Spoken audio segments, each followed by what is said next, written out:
वैदिक पर्सपेक्टिव के इस YouTube चैनल को सब्सक्राइब करें, वीडियो को लाइक व शेयर करें। ओम त्वमग्ने पुरुषंसाय वाघते स्पारहम यद्रेकणः परमं वनोसि तत् आध्रस्य चित्प्रमति रुच्यसे पिता प्रपाकं शास्ति प्रदिशो विदुष्टरः।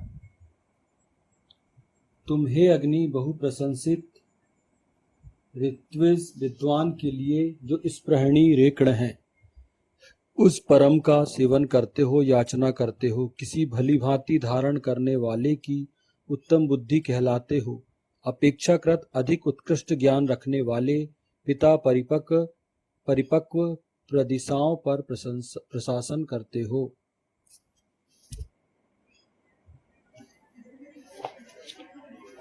ये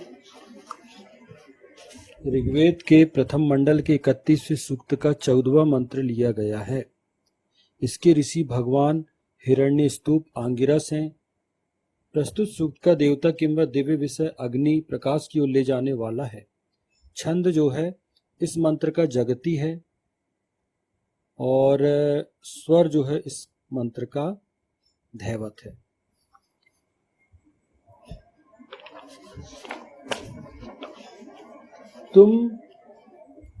तुम हे अग्नि प्रशंसित ऋत्विज विद्वान के लिए जो स्पृहणीय रेकण है।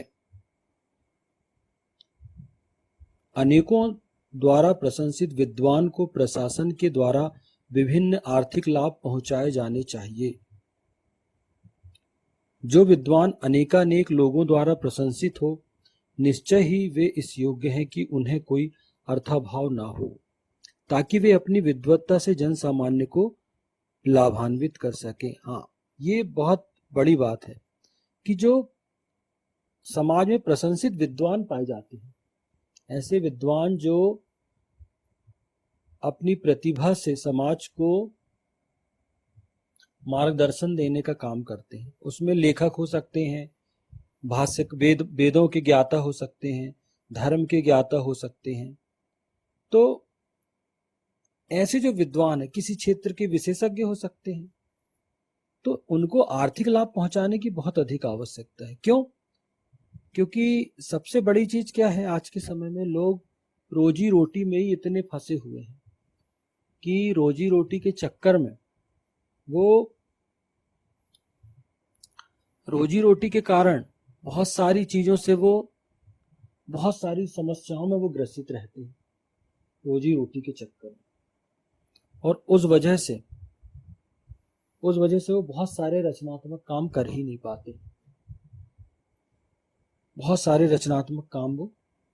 पाते। रोजी रोटी के चक्कर में वो फंसे रहते हैं और उनकी जो प्रतिभा है बस वो रोजी रोटी में ही दब के रह जाती है। क्योंकि धन प्राप्त करना तो बहुत अधिक आवश्यक है अपने परिवार को चलाने के लिए, लेकिन ये भी जरूरी है कि धन ऐसे ही नहीं मिलता। धन बहुत मेहनत से मिलता है। दुनिया में इतने लोग जीवित हैं, हर व्यक्ति मेहनत कर रहा है, हर व्यक्ति अपनी परिश्रम करता है, कठिन परिश्रम करता है और अपनी आर्थिक स्थिति को उच्चतर बनाता है, लेकिन उसको बहुत समय लगता है। हर इंसान, हम देखते हैं, हम भी करते हैं, आप भी करते हैं, सभी लोग करते हैं, तो कितनी मेहनत लगती है अपने परिवार को के पालन पोषण में। तो यहाँ बात की गई जो विद्वानों की, प्रशंसित विद्वान, ऐसे विद्वान जिनका समाज में नाम हो, जो प्रशंसित हैं, जो अच्छे अच्छे लेख लिखते हैं, जो अच्छे अच्छे विशेषज्ञ हैं अपने अपने क्षेत्रों में, तो उनका आपको, प्रशासन को ऐसी नीति बनानी होगी कि उनके लिए विभिन्न प्रकार के आर्थिक लाभ पहुंचाए। जैसे क्या होता है, जो लोग, जैसे हम देखते कुछ लेखक हैं, कोई चिकित्सा के क्षेत्र में विद्वान है, कोई इंजीनियरिंग के क्षेत्र के विद्वान हैं, तो इन लोगों को क्या किया जाता है, प्रशासन के द्वारा, शासन के द्वारा पुरस्कृत किया जाता है। इन लोगों के लिए अलग अलग पुरस्कार की घोषणा की जाती है, इन्हें कई पुरस्कार दिए जाते हैं और आर्थिक रूप से भी इनका सहयोग किया जाता है। क्यों? क्योंकि अगर आप आर्थिक रूप से इनका सहयोग करेंगे तो ये अपने विद्वत्ता के द्वारा नए नए काम कर सकेंगे, नई नई चीजों को ये बढ़ावा दे सकेंगे। अपने उस जो अभियान है, विद्वत्ता है उस पे उसको परिमार्जित करेंगे। समाज को आगे बढ़ने के लिए, समाज को प्रेरणा देने के लिए वो नई नई चीजों को आविष्कृत करेंगे, चाहे वो लेखन के माध्यम से हो, चाहे चिकित्सा के माध्यम से हो, चाहे इंजीनियरिंग के माध्यम से हो, चाहे कृषि में हो, चाहे परिवहन में हो। जैसे हम छोटी सी चीज माने, कोई कृषि का विद्वान है, कृषि क्षेत्र में कोई व्यक्ति विद्वत व्यक्ति है, अब वो नई नई खोज करता है। उसको खोज करने का वो है कि यार मैं ऐसी खोज करूं जिससे लोगों की आय का उत्पादन बढ़े, लोगों की कृषि भूमि उर्वरक हो। तो उसके लिए वो विभिन्न प्रकार के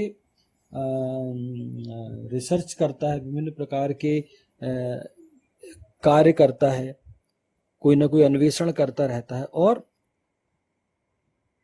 जब वो उसमें सक्सेस होते हैं तो वो उनको प्रशासन के सामने रखता है कि यार ये करना चाहिए। तो ऐसे लोगों को, कृषि के क्षेत्र में ऐसे लोगों को प्रशासन को क्या करना चाहिए, ऐसे लोगों को कि जो बहुत अच्छे से सारी चीजें दे रहे हैं, कि एक अच्छा उसने एक अन्वेषण किया कि किस माध्यम से कृषि उपज बढ़े, किस माध्यम से भूमि का संरक्षण हो, किस माध्यम से भूमि की उर्वरा शक्ति बढ़े। तो प्रशासन क्या करता है, नियमों के अंतर्गत उसको उसका टेस्ट लेगा, या उसको बुला के वो सभी अपने विशेषज्ञों की उस उपस्थिति में मतलब उनका टेस्ट लेता है, और उसके बाद लगता है कि नहीं ये व्यक्ति ने सही काम किया है, तो उस तकनीक को वो अपनाते हैं।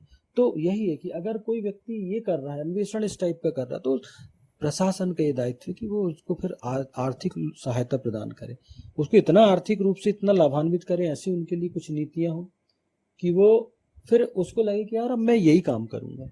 और प्रशासन को भी कहना चाहिए कि आपको यही काम करना है, आर्थिक आवश्यकताओं की पूर्ति हम करेंगे, तो वो आगे और चीजें देगा। अब अगर हम यहीं पर ले आए, कई लोग आज वर्तमान में, जैसे कई लोग हम सुनते हैं समाचार में, टीवी में, यूट्यूब में, कि कोई ऐसा ईंधन बना रहा है जिससे जो गाड़ी है, चाहे मोटरसाइकिल हो, कार हो, बस हो, ट्रक हो, उनकी जो क्षमता है किलोमीटर की, तो चला 1 लीटर पेट्रोल अथवा डीजल में कोई गाड़ी 12 किलोमीटर, 20 किलोमीटर, 15 किलोमीटर चलती है, कोई 15 किलोमीटर अथवा 20 किलोमीटर चलती है। पर चला कई बार हम पढ़ते कि उसने एक ऐसी तकनीक का आविष्कार किया है जिसमें गाड़ी 30 किलोमीटर चलेगी। तो यहाँ पेट्रोल पर निर्भरता तो है, लेकिन लागत भी उसकी कम हो रही है। तो क्या करना चाहिए, ऐसे लोगों को प्रोत्साहित करना चाहिए, शासन करती भी है। तो यही चीज है कि ऐसे विद्वानों को प्रशासन के द्वारा विभिन्न आर्थिक लाभ पहुंचाए जाने चाहिए। और वो कैसे विद्वान हो, जो कई लोगों के द्वारा प्रशंसित हो, जिन्होंने अपनी विद्वत्ता का झंडा गाड़ा हो, उनको कई जो विद्वान लोग हैं उनने उनकी विद्वत्ता को स्वीकार किया, ऐसे लोग। तो ये बहुत स्पष्ट है कि अगर आप ऐसे लोगों को प्रशंसित करेंगे तो भविष्य में आप जिस देश में रहते हैं, जहाँ जिस राज्य में रहते हैं, तो वहाँ वो आपको लाभ ही पहुंचाएंगे ऐसे लोग। ताकि कहा भी गए, ताकि वे अपनी विद्वत्ता से जन सामान्य को लाभान्वित कर सके।